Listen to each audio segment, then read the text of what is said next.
السلام عليكم. اليوم مع وصفة جديدة وهي وصفة الملوخية كما يطيبوها ناس الشرق.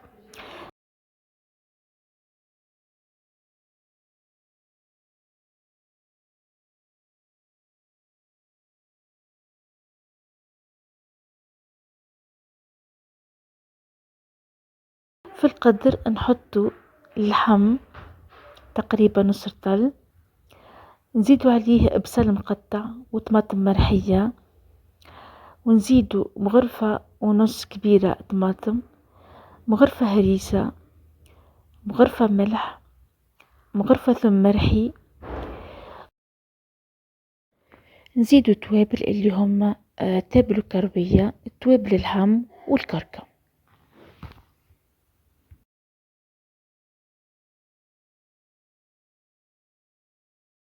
ونحطوا الملوخية تقريبا 5 مغارف كبار ملوخية، وبنفس الكيلة نكيلوا الزيت.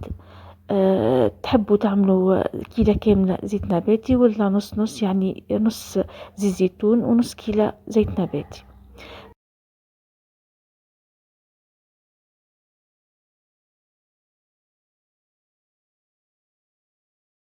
نخلطوا مليح ونصبوا الماء البارد، ونخلطوا الكل بارد في بارد، ونزيدوا عليهم أوراق رند وفلفل أحمر يابس.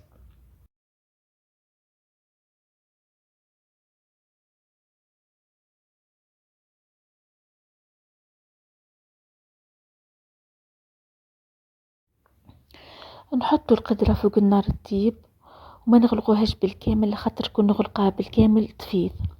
نخلوها تغلي مليح ومن بعد نقصوا عليها النار.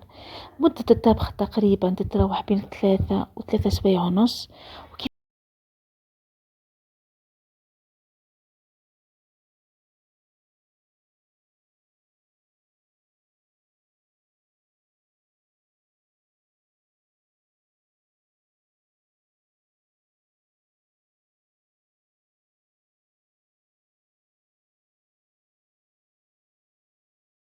كيفاش نعرفوا انها طابت؟ كي تبدا تخرج في الزيت، نخلو الزيت يخرج كامل ومن بعد نطفوا عليها النار، وهكا تكون الملوخية تاعنا طابت.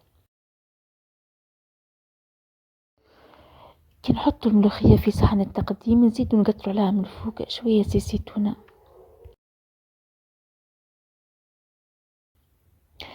إذا عجبتكم الوصفة ما تنسوش تشجعوني بمتابعة وتعليق صغير وإعجاب، والسلام عليكم ورحمة الله وبركاته.